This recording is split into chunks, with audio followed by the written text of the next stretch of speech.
Bonjour, je suis le pasteur Marie-Louise Nangwa depuis Douala au Cameroun. Bienvenue sur Maîtriser le droit spirituel.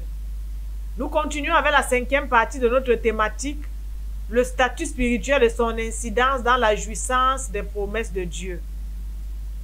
Dans la dernière vidéo, nous avons étudié les effets du monde des ténèbres sur notre corps spirituel appelé oppression spirituelle. Nous avons vu des exemples d'oppression tels que les attaques à la flèche, les poursuites, les bagarres. Nous commençons la leçon de ce jour en nous penchant sur un 7e type d'oppression spirituelle nommé les empoisonnements spirituels ou repas de nuit. Ce terme repas de nuit est utilisé abusivement pour désigner des repas spirituels. Et cela se traduit par des déclarations du genre « Je rêve toutes les nuits que je suis en train de manger avec des gens que je ne connais pas. » Cette oppression correspond à l'exécution de la malédiction contenue dans les passages suivants. Le premier passage se trouve dans le livre de Job au chapitre 20, verset 14. Il est écrit « Mais sa nourriture se transformera dans ses entrailles. Elle deviendra dans son corps un venin d'aspic. » Le deuxième passage qui nous intéresse se trouve dans Jérémie chapitre 23 au verset 15. Il est écrit « Voici, je vais les nourrir d'absinthe et je leur ferai boire des eaux empoisonnées. » L'aspic est une espèce de vipère et l'absinthe est une plante vénéneuse. Ainsi, le venin d'aspic et l'absinthe sont des poisons. La nourriture ainsi ingurgitée a pour but d'agir en la personne comme un poison. En fonction des missions spécifiques à elle assignées par les commanditaires, une telle nourriture peut entraîner des ballonnements, des douleurs inexpliquées, un enflement du ventre, un amaigrissement inexpliqué, une perte d'appétit. En fait, il s'agit d'une sorte d'empoisonnement spirituel. Nous passons maintenant au 8e type d'oppression spirituelle, à savoir les oppressions de type sensation. Par définition, une sensation est une impression produite par des objets extérieurs sur un organe de sens, transmise au cerveau par les nerfs et aboutissant à un jugement de type perception. Une sensation est qualifiée d'oppression spirituelle lorsque l'objet extérieur produisant l'impression relève du monde spirituel. C'est le fait pour une personne de ressentir sur le corps physique des effets que le monde invisible fait subir à son corps spirituel. Permettez que je me répète. Une sensation, c'est le fait pour une personne de ressentir sur le corps physique des effets que le monde de l'invisible fait subir à son corps spirituel. Passons maintenant en revue quelques cas de problèmes de sensation, tels que décrits par des personnes venues recourir à la délivrance. Premier exemple, j'ai la sensation que quelque chose rampe sur moi ou se déplace sur moi. Il s'agit dans ce cas d'un esprit rampant qui se déplace sur le corps spirituel de la victime, de manière à ce qu'elle le ressente et en souffre. Deuxième exemple, j'ai la sensation de porter une charge sur ma tête. Cette sensation correspond à la présence d'un fardeau posé sur la tête de son corps spirituel. Parfois, un tel fardeau peut être posé sur le dos de la victime. J'ai la sensation d'avoir une charge sur mon dos. Troisième exemple de déclaration. J'ai la sensation d'une boule qui se déplace dans mon ventre. Il ne s'agit pas seulement d'une sensation car je peux la toucher. Toute autre personne peut la toucher et observer ses déplacements. Mais curieusement, l'échographie ne montre rien. Dans ce cas, l'effet de la boule étant réalisé par un démon, un esprit, dans le but de faire souffrir ou nuire à la personne, l'échographie peut-elle voir ce qui relève de l'invisible? L'échographie peut-elle voir un esprit? Quatrième exemple de déclaration. J'ai la sensation d'une chaleur au niveau de mes pieds. ou parfois dans tout mon corps, j'ai la sensation que tout mon corps chauffe. Une telle sensation peut correspondre à l'exécution d'une malédiction semblable à celle contenue dans Lamentation 1, verset 13. D'en haut, il a lancé dans mes os un feu qui les dévore. J'ai reçu un jour une sœur qui m'a fait la déclaration suivante. Il y a 2 semaines, alors que j'étais en train de me courber, j'ai eu l'impression que quelqu'un me poignardait au dos. Et depuis lors, je souffre de douleurs atroces. Le radiologue a diagnostiqué une hernie discale et m'a conseillé d'éviter les stations debout. Il s'agissait en fait dans ce cas d'une agression sur son corps spirituel, ayant laissé des dégâts assimilables aux symptômes d'une hernie discale. La preuve, après avoir prié pour l'annulation des effets de cette agression, la sœur en question était instantanément guérie. Autre exemple d'une déclaration. Un jour, ma femme est entrée dans les toilettes et a découvert un tas de fourmis dans le lavabo. Effrayée, elle a crié et je suis accourue pour voir ce qui se passait. Quelques minutes plus tard, les fourmis en question ont disparu.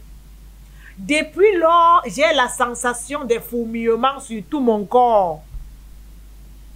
Il est important de signaler que cet événement que je viens de relater s'est déroulé dans un quartier moderne d'une grande ville américaine, dans un couple issu de la diaspora africaine. Il n'y avait jamais eu de fourmis auparavant dans cette maison. Il s'agissait en fait de démons ayant pris la forme de fourmis, ayant choisi de se faire voir un moment. Ils se sont ensuite localisés sur le corps spirituel de cet homme et leur mouvement faisait l'effet de cette sensation de fourmillement. La preuve, après la prière, les fourmillements ont disparu. Le 9e type d'oppression que je souhaite vous présenter concerne les oppressions de type revêtement. Qu'est-ce que j'entends par oppression de type revêtement? Dans le monde spirituel dominé par la loi du plus fort, les plus faibles subissent toutes sortes de brimades, parmi lesquelles se trouvent les revêtements. Le principe du revêtement apparaît dans le livre du Psaume au chapitre 109, versets 18 à 19. Qu'il revête la malédiction comme son vêtement, qu'elle pénètre comme de l'eau dans son intérieur, comme de l'huile dans ses os, qu'elle lui serve de vêtement pour se couvrir, de ceinture dont il soit toujours saint. Dans ce passage, l'élément choisi comme vêtement est la malédiction. La victime ne sera pas seulement maudite, mais la malédiction sera son vêtement. La malédiction sera même jusque dans ses propres os. Comment se départir d'une chose qui se trouve jusque dans nos os? La malédiction accompagnera une telle personne partout. À cause d'elle, des projets échoueront. Dans le monde spirituel, les vêtements peuvent être des traits de caractère ou certaines qualités telles que la violence, la louange, la justice, le salut, tels que nous pouvons le lire dans les versets suivants. Premièrement, il est écrit au psaume 73, verset 6. La violence est le vêtement qui les enveloppe. Nous lisons aussi dans Ésaïe 61, au verset 3. Un vêtement de louange au lieu d'un esprit abattu. Troisièmement, il est écrit dans Ésaïe 61 au verset 10. Car il m'a revêtu des vêtements du salut. Il m'a couvert du manteau de la délivrance. En fait, les méchants par pure cruauté choisissent souvent comme vêtements des éléments destinés à faire souffrir la victime ou à la rendre répugnante. Imaginez que dans la vie physique, quand on revête quelqu'un d'un pantalon fait d'aiguilles qu'il ne peut pas retirer. Dès qu'il essaiera de s'asseoir ou de se coucher, les aiguilles le piqueront et il aura mal. Il sera ainsi condamné à souffrir. Eh bien, les méchants peuvent revêtir ainsi le corps spirituel de leur victime et cette dernière souffrira de douleurs dont l'hôpital aura du mal à expliquer l'origine. Les méchants peuvent aussi revêtir leurs victimes d'un feu spirituel et cela correspondra à des sensations de chaleur ou de brûlure. Le 10e type d'oppression, qui n'est en fait qu'une variante des oppressions de type revêtement, est l'oppression de type masque. Il existe effectivement des revêtements de type masque. Dans ce cas, le revêtement prend la forme d'un masque appliqué sur le visage ou sur la tête de la victime dans le but de produire un effet de vieillissement. La victime paraîtra plus vieille que son âge, parfois de plus de 15 ou 20 ans. Parfois aussi, ce revêtement ou masque peut être destiné à provoquer un sentiment de frayeur chez ceux qui regardent la victime, ce qui correspond à une malédiction ou au rejet. Chaque être humain ayant un esprit, si l'esprit d'une de vos connaissances est subitement revêtu d'un masque affreux, votre esprit éprouvera un sentiment de répulsion et votre intelligence traduira cela par des expressions du genre « Je ne supporte plus sa présence, il me tape sur le système ». Les méchants peuvent aussi utiliser comme masque des peaux d'animaux les plus affreux, tels que les serpents, les crocodiles, les phacochères, etc. On a vu des cas où le masque est une toile d'araignée, tellement présente que la victime la ressent et dit « J'ai l'impression d'avoir une toile d'araignée sur mon visage ».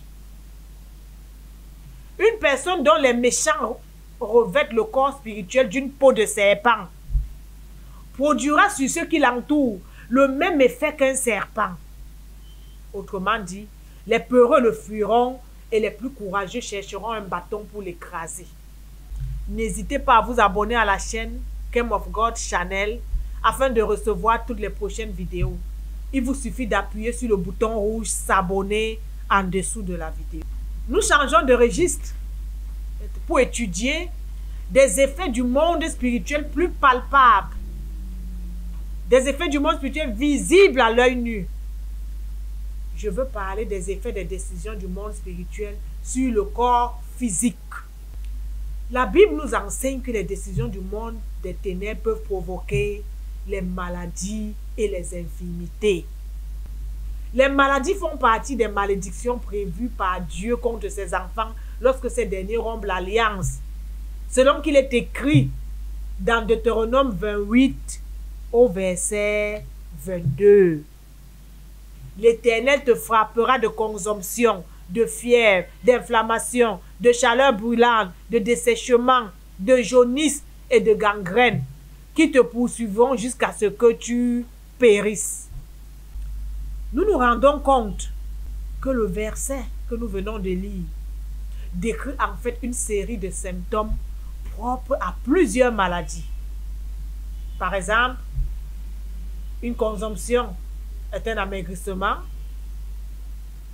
et un dépérissement progressif dans certaines maladies, tandis que la jaunisse est une coloration jaune de la peau. La vérité est que si nous croyons que la Bible est la parole de Dieu, alors nous devons aussi croire que les décisions du monde des ténèbres peuvent provoquer les maladies de la peau. En effet, nous avons vu dans une précédente vidéo que suite à une décision du monde spirituel, Satan avait frappé Job d'une maladie de la peau. Dans le livre de 2 Rois 5, nous voyons aussi l'impact d'une malédiction sur le corps physique à travers ce qui était arrivé à Géasi, serviteur d'Élisée. En effet, alors qu'Élisée avait décliné l'offre de présent de Naaman, le général de l'armée syrienne venu rechercher la guérison en Israël, Géasi l'avait suivi et lui avait réclamé les 10 cadeaux, prétendant avoir été envoyé par son maître. Le prophète avait donc prononcé contre lui une malédiction qui s'était exécutée automatiquement. Cette malédiction est contenue dans 2 Rois 5 au verset 27. La lèpre de Naaman s'attachera à toi et à ta postérité pour toujours. Et Géasi sortit de la présence d'Élisée avec une lèpre comme la neige. Qu'est-ce qui avait provoqué la lèpre de Géasi?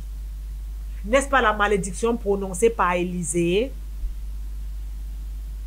La vérité est que si nous croyons que la Bible est la parole de Dieu, alors nous devons aussi accepter que les décisions du monde des ténèbres peuvent provoquer les maladies des entrailles. Après que Joram, roi de Juda, eut bâti des hauts lieux dans les montagnes de Juda, poussant les habitants de Jérusalem à commettre des abominations, un écrit du prophète Élie contenant la malédiction suivante lui fut transmis. Nous pouvons le lire dans 2 Chroniques 21, versets 14 à 19. Voici, l'Éternel frappera ton peuple d'une grande plaie, tes fils, tes femmes et tout ce qui t'appartient. Et toi, il te frappera d'une maladie violente, d'une maladie d'entrailles, qui augmentera de jour en jour, jusqu'à ce que les entrailles sortent par la force du mal. Et l'Éternel excita contre Joram l'esprit des Philistins et des Arabes, qui sont dans le voisinage des Éthiopiens.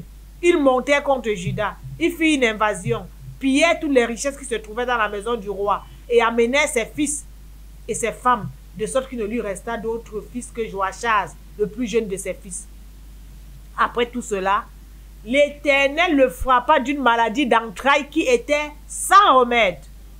Elle augmenta de jour en jour, et sur la fin de la seconde année, les entrailles de Joram sortirent par la force de son mal. Il mourut dans de violentes souffrances, et son peuple ne brûla point de parfum à son honneur, comme il l'avait fait pour ses pères. Qui a frappé Joram d'une maladie des entrailles incurable? Ce passage nous dit que c'est l'Éternel lui-même, donc c'est le monde invisible. La vérité est que si nous croyons que la Bible est la parole de Dieu, alors nous devons aussi accepter que les décisions du monde des ténèbres peuvent provoquer des infirmités. La capacité d'une malédiction à altérer le fonctionnement d'un organe du corps humain peut se vérifier dans la réaction de l'ange du Seigneur face à l'incrédulité de Zacharie. Nous pouvons le lire dans Luc 1, du verset 19 au verset 22. L'ange lui répondit: je suis Gabriel, je me tiens devant Dieu. J'ai été envoyé pour te parler et pour t'annoncer cette bonne nouvelle. Et voici, tu seras muet et tu ne pourras parler jusqu'au jour où ces choses arriveront, parce que tu n'as pas cru à mes paroles qui s'accompliront en leur temps. Cependant, le peuple attendait Zacharie, s'étonnant de ce qu'il restait si longtemps dans le temple. Quand il sortit, il ne put leur parler, et il comprit qu'il avait eu une vision dans le temple. Il leur faisait des signes, et il resta muet. Dans ce cas aussi, l'exécution fut instantanée. Heureusement pour Zacharie, la durée de l'exécution était fixée dans le temps, car aussitôt que la parole annoncée par l'ange se fut accomplie, sa langue se délia et il se mit de nouveau à parler. Nous voyons dans ce cas que l'infirmité de Zacharie, le fait qu'il soit devenu muet, a été la conséquence de la parole de cet ange, donc du monde invisible. Loin de moi l'idée de nier ou de minimiser le rôle des agents infectieux, tels que les bactéries, les virus et les parasites, comme cause principale de très nombreuses maladies.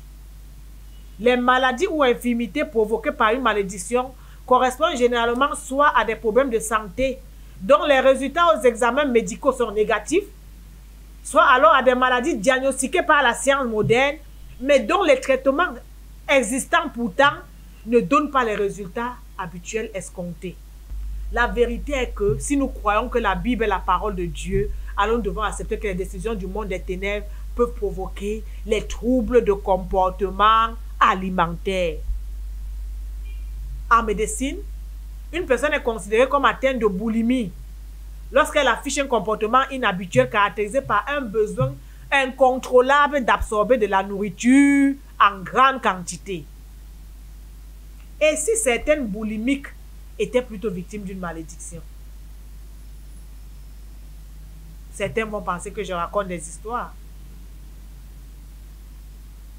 Parmi les malédictions que l'Éternel a prévues en guise de châtiment face à la désobéissance de son peuple, nous pouvons lire dans Lévitique 26 au verset 26.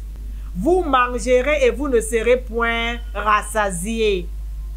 Il est écrit dans le livre de Michée, au chapitre 6, verset 24. Tu mangeras sans te rassasier, et la faim sera au-dedans de toi. Ces deux passages, ces deux versets n'attestent-ils pas qu'une malédiction peut permettre de manger de façon incontrôlable? Le boulimique n'est-il pas quelqu'un qui mange sans se rassasier? N'est-il pas clair qu'une malédiction peut rendre boulimique? Qui dit malédiction dit aussi la présence d'un démon pour l'exécuter. Par contre, l'anorexie est un trouble de comportement alimentaire caractérisé par une perte d'appétit, empêchant la victime de se nourrir. C'est comme l'opposé de la boulimie. Si les démons peuvent pousser un homme à se nourrir sans plus pouvoir se contrôler, ne peuvent-ils pas aussi faire l'inverse? Autrement dit, les démons ne peuvent-ils pas empêcher à quelqu'un de se nourrir? Moi, je trouve que c'est une question de logique. Mais nous pouvons lire dans Job 33, du verset 19 à 20. Par la douleur aussi, l'homme est repris sur sa couche. Quand une lutte continue vient agiter ses os, alors il prend en dégoût le pain, même les aliments les plus exquis. Ce passage cite certaines méthodes utilisées par Dieu en guise d'avertissement à l'homme, dans le but d'amener ce dernier à se repentir de ses mauvaises voies. Ainsi, une décision de Dieu, dont une décision du monde spirituel, peut entraîner le dégoût du pain ou le manque d'appétit, dont l'anorexie.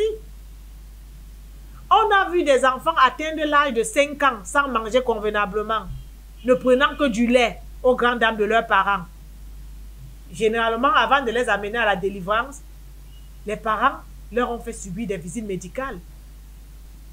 Ils les ont soumis à l'absorption des vitamines, sans constater la moindre amélioration. Comme par hasard, juste après la prière, les mêmes enfants se sont mis à se nourrir normalement.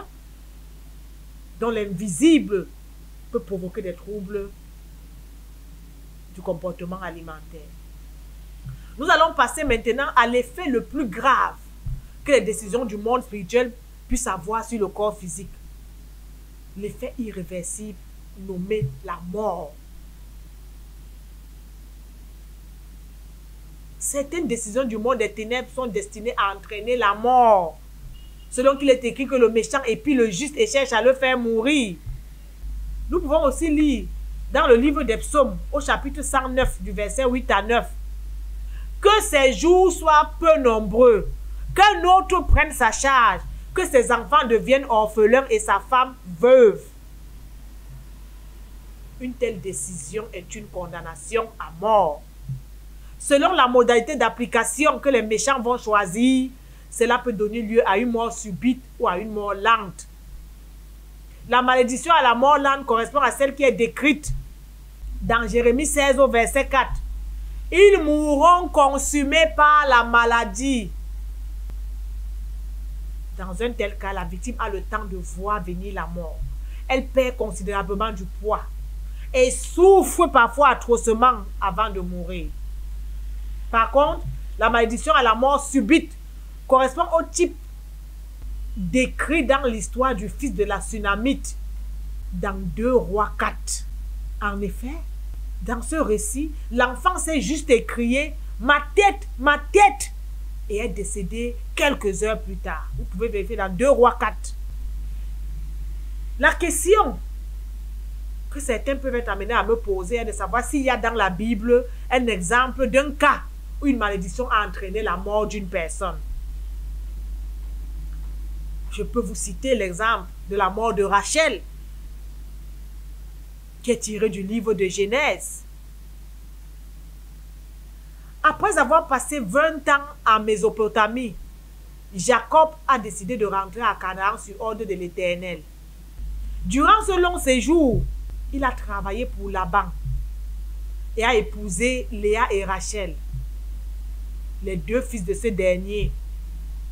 Et de ces unions, il avait eu plusieurs enfants. Malgré la dureté de Laban comme employeur, l'Éternel a permis à Jacob de prospérer, ce qui a entraîné l'animosité entre les enfants de Laban et lui. Jacob décida donc de s'en aller sans avertir Laban. Et lorsque ce dernier s'en rendit compte, il le poursuivit. D'autant plus mécontent qu'il avait constaté la disparition de ses objets de culte les plus précieux. Il les rattrapa et s'ensuivit une discussion dont voici un extrait. Genèse 31, verset 30 à 32.